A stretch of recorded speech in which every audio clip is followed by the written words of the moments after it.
هاي موكل العزيز، عامل ايه؟ اخبارك؟ يا رب تكون بخير دايما. موضوع حلقتنا النهارده مهم جدا.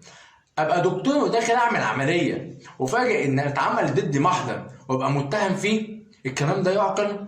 معاكم جرجي سعد المحامي، واسمحوا لي كده النهارده نتكلم بدكتور العزيز. تابعوني.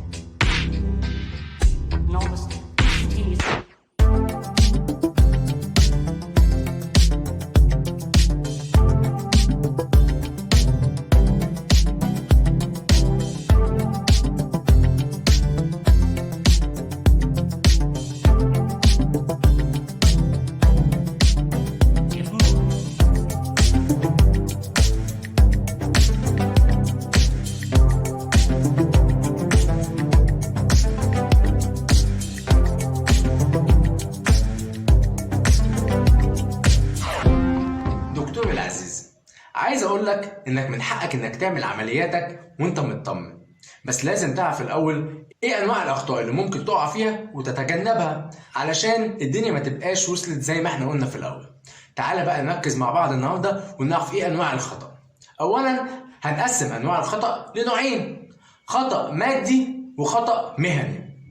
الخطأ المادي زي ان انت بتعمل العملية نسيت الفوطة في بطن المريض، طبعا الكلام ده غلط بس ده خطأ مادي. وتعالى كده نبسط الموضوع. الخطأ المهني هنقسمه نوعين: خطأ مهني بدون قصد وخطأ مهني بقصد.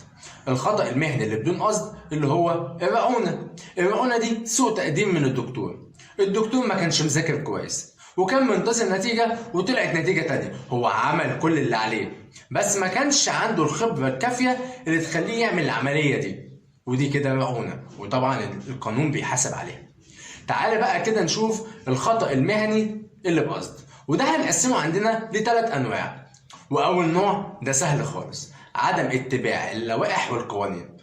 المستشفى منزلة تعليمات، حضرتك ما سمعتش التعليمات دي ومش عايز تنفذها وعملت عكسها، القانون يحاسب عليها.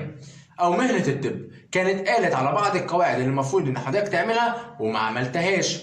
ونيجي بقى للجزء التاني: الإهمال الطبي. حضرتك الإهمال الطبي إن حضرتك كنت المفروض تقوم بواحد اتنين تلاتة وبسبب الكسل ما قمتش بواحد اتنين تلاتة، ده سبب ضرر للمريض وده الإهمال الطبي. ونيجي بقى للجزء الثالث: عدم الحيطة والحذر. يعني حضرتك كنت المفروض وانت بتعمل العملية تاخد بالك ان دكتور التخدير يبقى موجود، البنج يبقى بنسبة معينة. لا، حضرتك قلت يلا سلام عليكم احنا نعمل عملية دلوقتي، الكلام ده طبعا ما ينفعش. او كان في بعض التحضيرات اللي المفروض تتعمل قبل العملية ما اتعملتش. احنا حاولنا نبسط الدنيا كلها. تعالوا كده نراجع مع بعض انواع الخطأ.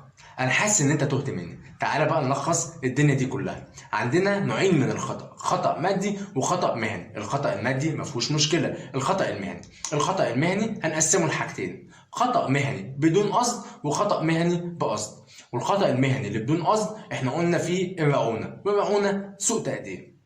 الخطأ المهني بقصد والخطأ المهني بقصد قسمناه لثلاثة: عدم اتخاذ الحيطة والحذر، 2 عدم اتباع اللوائح والقوانين، 3 الإهمال الطبي. وبكده وصلنا لنهاية حلقتنا. كان معاكم جرجي سعد المحامي، شكرا لمتابعتكم.